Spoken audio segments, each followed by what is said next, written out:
do students continue to demand milk tea even if it's not unnecessary? So it's because it tastes good, so they like drinking it. Not so pricey. It's cheaper than some other treats they could buy. So, and cool on the internet. They see it a lot on social media, so they want it too.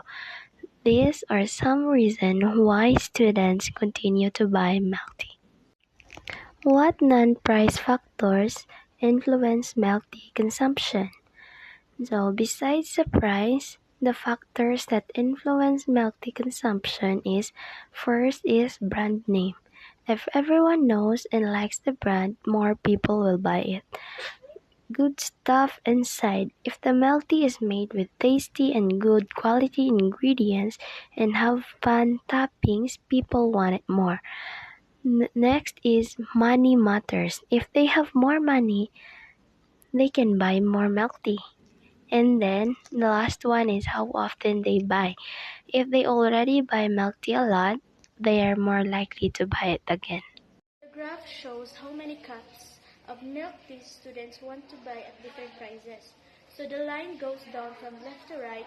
When the price is high, students buy fewer cups. So when the price is low, 40 pesos, students buy more cups in 50 cups. This means the cheaper the milk tea, the more students buy it.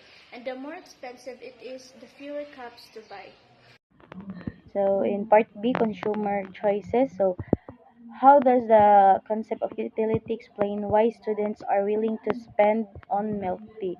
So, students buy milk tea because it makes them happy or satisfied.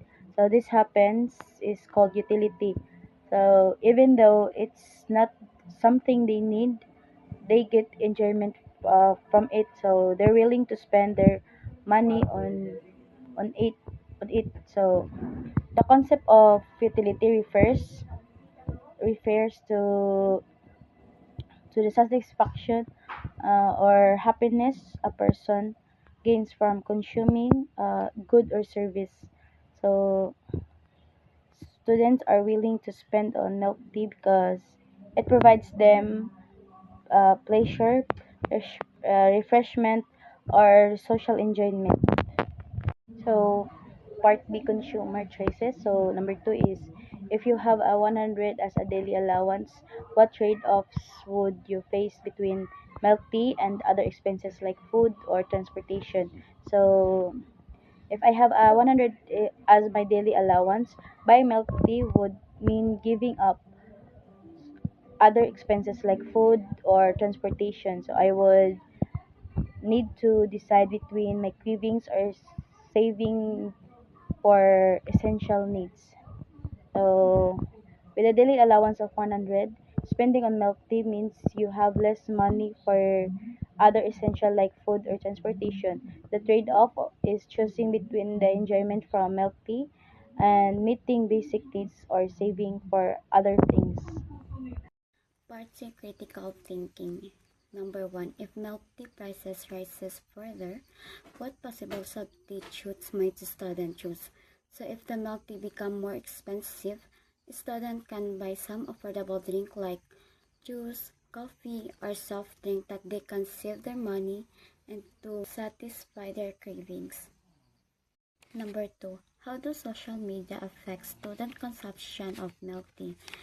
Social media increases consumption by promoting trends, flavors that make students want to buy more milk tea because they can see the post or other comments of the other people.